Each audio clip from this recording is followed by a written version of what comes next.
As a former business owner and operations manager of several workforce development programs and 20 plus years of experience in human resources, she has achieved recognition both nationally and locally. So I want to welcome her now to present to us. Thank you. Well, thank you. You know, I'm sitting here and I'm listening to everything that is being said. I'm just kind of taking in everything as far as this NAC Reentry Alliance. And I have to say, from a workforce development perspective, you guys get it. And you really should give yourselves a hand. Because but the number one reason is you're so comprised of people who have a passion and who have a commitment and who have a desire to see people's lives changed. And they're waiting on you. They really are. You are their last hope. Mm-hmm. And so scripture says, you know, when you do it to the least of those, come on, you've done it to me. Mm-hmm. So there's a population out there waiting on you. And I've got to tell you, I'm really impressed. As Rachel said, my background is workforce development. I've been doing this for 20 years. I'm a transplant from Seattle, Washington, moved here 6 years ago, and just began doing the same thing, but as a consultant. And my passion has always been to impact people's lives. And the most effective way to impact people's lives is through systemic changes. And so I've heard many of you speak about poverty, and I've heard many of you speak about specific programs where you recognize needs, things like domestic violence and all, you know, and drug addictions, and all of that is extremely important. But as I thought about you guys, and I thought about the NAC Reentry Alliance, what I wanted to say more than anything else is timing is impeccable. You know, there are a lot of crazy things going on in the world today. It's just crazy, you know? A lot of things crazy going on in the politics. If you're not focused, it can really throw you off kilter. But while all of these crazy things are happening, there's something quietly happening that you guys probably know about. What's happening is, for the first time ever, criminal justice is being brought into the forefront. It's in the limelight. Mm-hmm. And so you notice there's been legislation, there's been efforts, there's been a lot of talk. There's shows that are talking about returning citizens. And so now criminal justice is in the limelight. And why is that happening? Probably happening for a number of reasons. But more than anything, I can say from a workforce development perspective, there's a skill shortage. And so here we are with less than 4% unemployment rate, but employers are still having trouble finding skilled workers. And that can happen for a number of reasons. Could be because of the immigration status, because of the H-1Bs, just a lot of things. But the reality is there is a skill shortage. And so researchers and instructors and think tanks are saying, you know, we have to take a look at this because, you know, at the end of the day, when you don't have people who can perform the functions that you need as a company, it impacts your bottom dollar. So now people are saying, maybe we need to take a look at these people who are in the prisons because it's costing us more money than we ever thought about, number one. And number two, there's a whole population of people that we can use to train and put into these jobs that need to be filled. So you have that happening on one hand. Then you have on the other end, and I love your statement about the grants. What's happening on the other end is for the first time a more directly, the federal government is doing things around addressing the need for criminal justice. So as you know, last year, you probably know last year, there were grant funds made available to communities to address the whole opioid crisis. And so people were able to gain grants so that they could go in and talk with these people, provide them the assistance that they need, the drug rehabilitation, with the path toward being employed, self-sufficiency, right? There's the whole bonding piece where now the government is saying, you know, we need to make sure that we're helping these employers so that it's easier for them to hire these ex-offenders. And then you just have the government really being a little bit more intentional and opening up some of the requirements along WIOA. Many, many years ago, when we were working on the WIA and JTPA, the goal was we want the best person for the job. And so now things have changed. And so I think it's timing, I think it's perfect, and I think it's purposeful in terms of what's happening around criminal justice and what's happening around this population that has typically been forgotten about. And so, again, you guys are on the cusp of something great, and just in the short time that I've been here sitting down, I've enjoyed every minute of hearing the great things that you're doing, and I think your potential is unlimited. So anyway, that's just my little spiel. I have a little short PowerPoint presentation that I want to speak to you about. If I can figure out how to do this. Do I need help here? Okay, I'm gonna go backwards. All right, so here's me. So anyway, I started NAC Consultants. I'm a transplant from Seattle, Washington.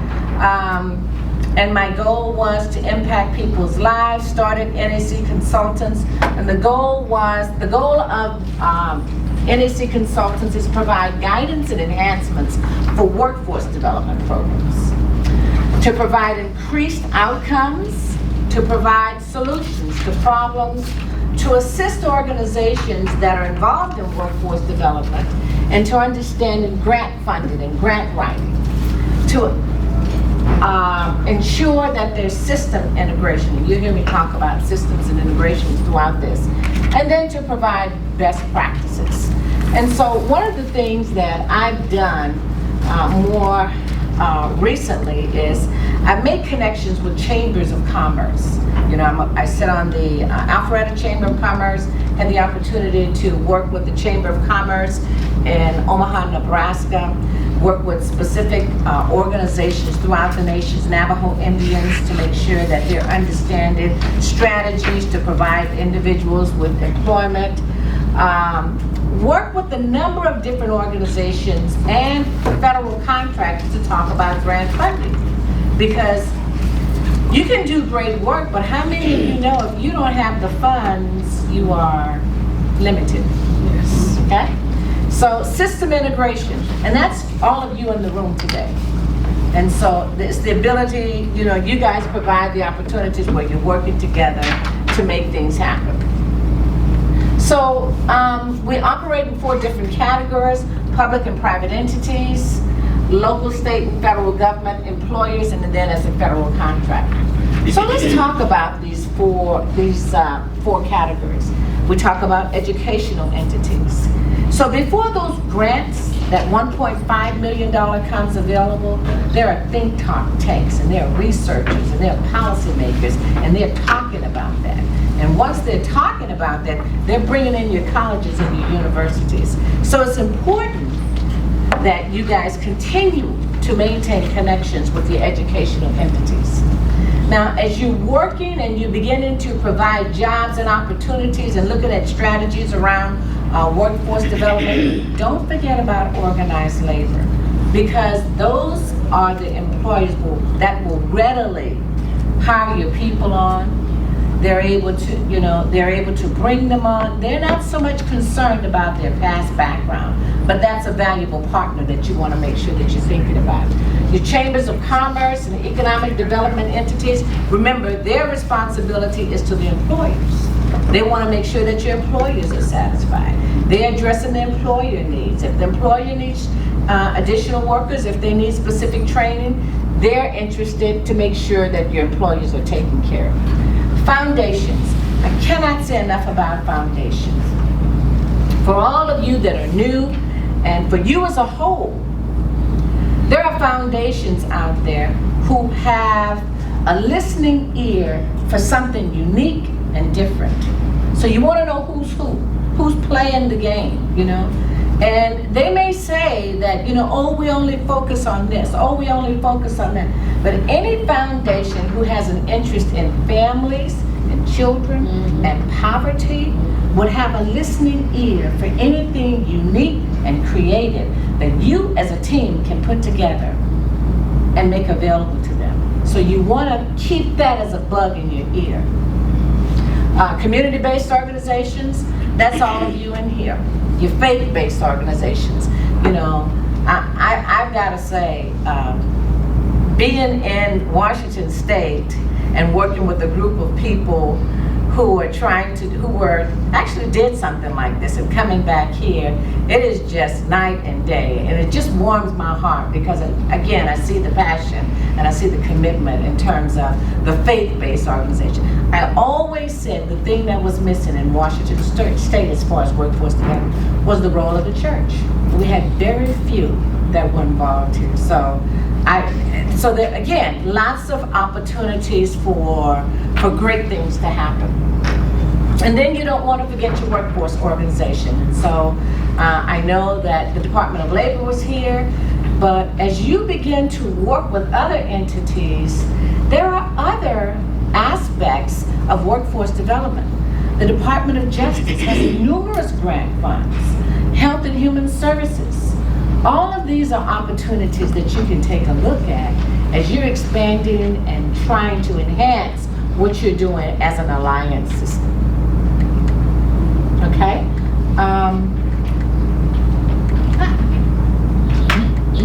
So, when you think about many reentry programs, our criminal justice program, our returning home programs, they typically have these as a goal. We focus on reducing recidivism, job placement and retention.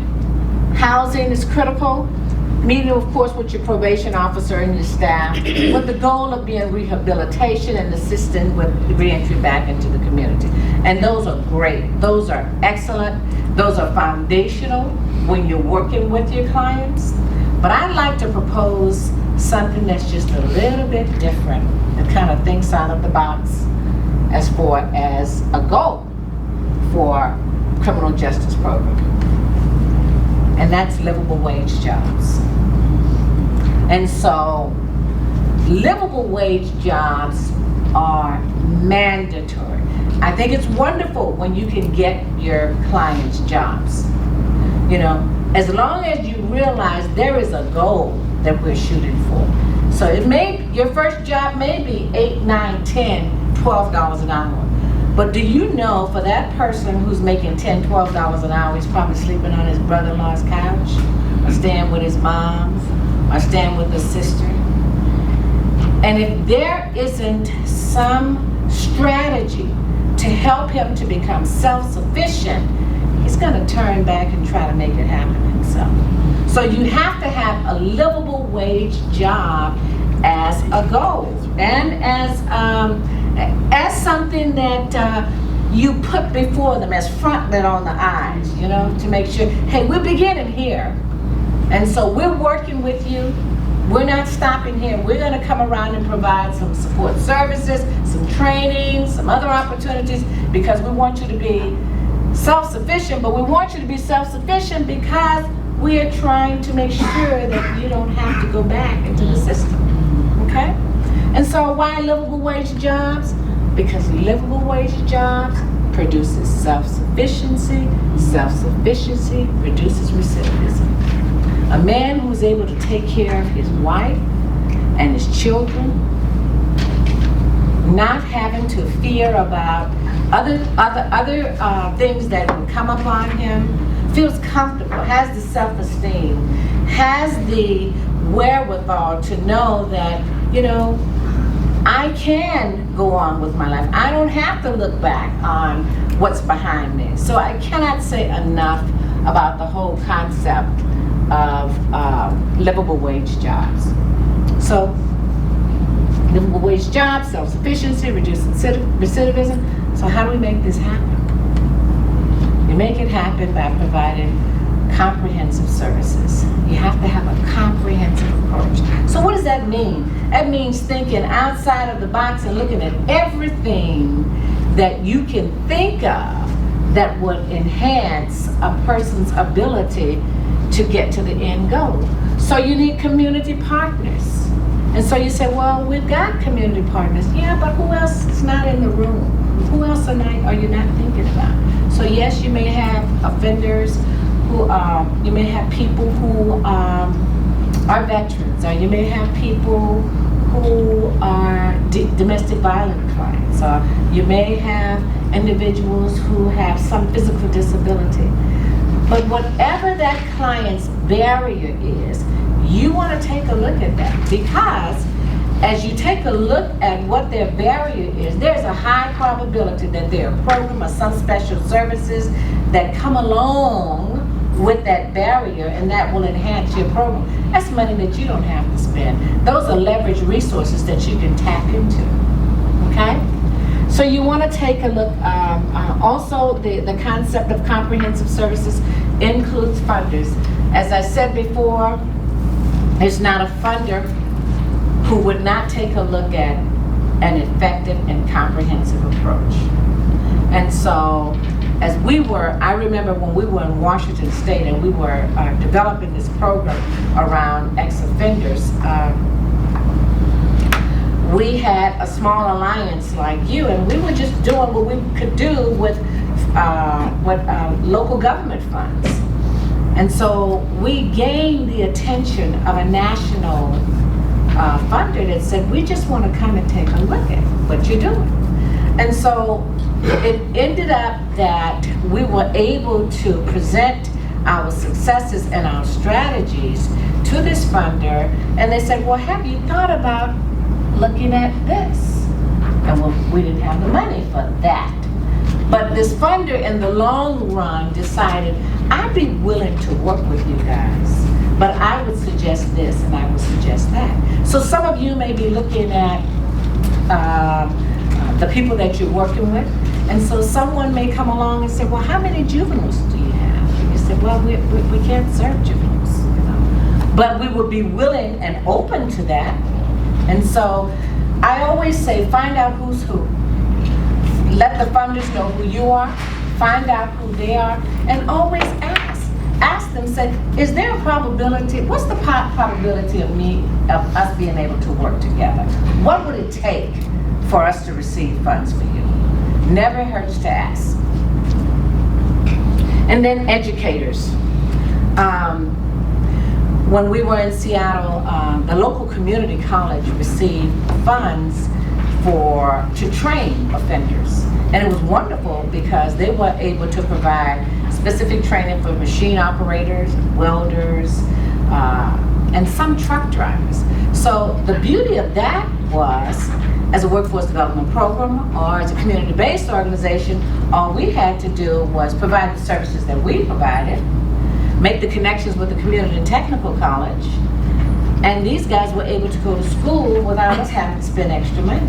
And all we had to do was come back and provide the wraparound services, make sure that they were able to receive some type of job readiness training, help them with job readiness, resume, job skills, interviewing skills, help them find employment and help them to remain employed. Your local government is essential. And so One of the things that I remember so clearly is an organization that was established in local government, and I'm sure you guys have something similar to this. Our organization was called CCAP, and it was like Community Corrections Alternative Program. So in lieu of sending people to jail, they sent them to this organization. And so if there was an issue with around mental health, you were prescribed, you had to go to this organization for so long, and they provided an outlet so that you can address those concerns around mental health. Same thing with drug addiction, anger management, or if it was just job readiness. So they provided some type of job readiness training. Theirs was extremely extensive, and so once they finished that, then we were able to connect with them from an employment perspective. So as they provided their initial job readiness, we came in and we provided more succinctly job readiness, where we talked about real deal. We talked about how you're going to deal with time management, what are you going to do with your child support issues, how you're going to deal with transportation, what are you going to deal with your housing, you know, really kind of in your face thing. And we were able to assist these assist clients in helping them to make sound decisions. And so the beauty again of that CCAP program, it was funded through your local government. And what I find so interesting about what you guys are doing is that it's unique, it's creative, you have the ear of local government. From what I understand, you have a lot of liaison, a lot of interconnections. And I think for your next step, it's how do you cement all of this? How do you kind of have this amorphous shape, put it into this nice, complete category and package it? Because as was said, I think I heard 1 of 5 in the nation, tops in the state, right here in Southeast United States. So you have a uniqueness about you. You certainly have the potential. And so your ability to make impact in Georgia is formidable. So it's just important. And so you need the buy off of local government. You need to buy off of your county folks. You need to buy off of your governor and to buy off of your state senators as you're looking at the bigger picture. Because as you're continuing to make progress, you will gain attention. I have to keep coming back to this $1.5 million grant. 1.1. $1.1 million. Maybe I'm speaking prophetically. It's about another But this grant, so that was 2015, and the nerve to say, why would you waste our time? Just to show you how things turn and how timing and purpose is essential. Now, I mean, it wouldn't have happened 3 years ago, but now because criminal justice is on the forefront, you know, you're unlimited what you can write and what you can propose and what you can sell. So I just find that amazing, like I said, and I think you guys have all of the foundations and the necessary bones, so to speak, to make it happen. The last couple of aspects of mental health service of comprehensive is mental health partners, and I'm sure you guys are aware and work with all of the people that are involved with helping people who need that help. And so, as many of you know, when individuals come out of the system, there is a PTSD, so to speak, you know, because they go from being, you know, having their own freedom to really being caged and just a hard life. And there probably isn't anyone in this room who knows someone who's been impacted by mental health and by incarceration. And mental health is a big issue, and it's really real. I think about, I have a nephew, and so my nephew was incarcerated twice, and so he's out, but now he has nothing to do with the family. And everybody's trying to figure that out, and I said, I know what it is. He's depressed. You know, he has this shame, and he has this guilt, and so that's a reality. And so you want to make sure that you continue to have a number of different approaches to deal with the PTSD and the mental health that's involved with that. And I know, and of course employers, I think it's admirable and wonderful how things have changed many, many years ago. Back in the JTPA, it was like the federal programs would be like hands-off for people who were coming out of the prisons. They were hands-off. But now, because things have changed, because there's a new wind, there's a changing of the guard, it's open. And so employers, again, know that there's skill shortages. They know that they have to have a new supply of folks that are coming in to take advantage of and to be available to these jobs. And so I think it's wonderful that you are able to have job fairs where employers are willing to take a look at that. And the beautiful thing about that is the timing. I cannot say enough about timing. So again, comprehensive services is the approach that you want to take when you're working to ensure people are moving from a state of not being, or rather coming from the criminal justice system to becoming self-sufficient. So again, I want to just take this time to tell you guys how much I appreciate you inviting me. I think you're doing a wonderful job. I think the future is unlimited and extremely bright for what you're doing. And so I would encourage you to, as you that are the younger, the more newer organizations that are centered around services for this population, really take the limits off your thinking. Write whatever you want to write about the program. You know, allow yourself to dream. Make sure you put it down and find ways to connect with people, and you'll be able to be successful in serving the population that you desire. Okay? Thank you again for your help.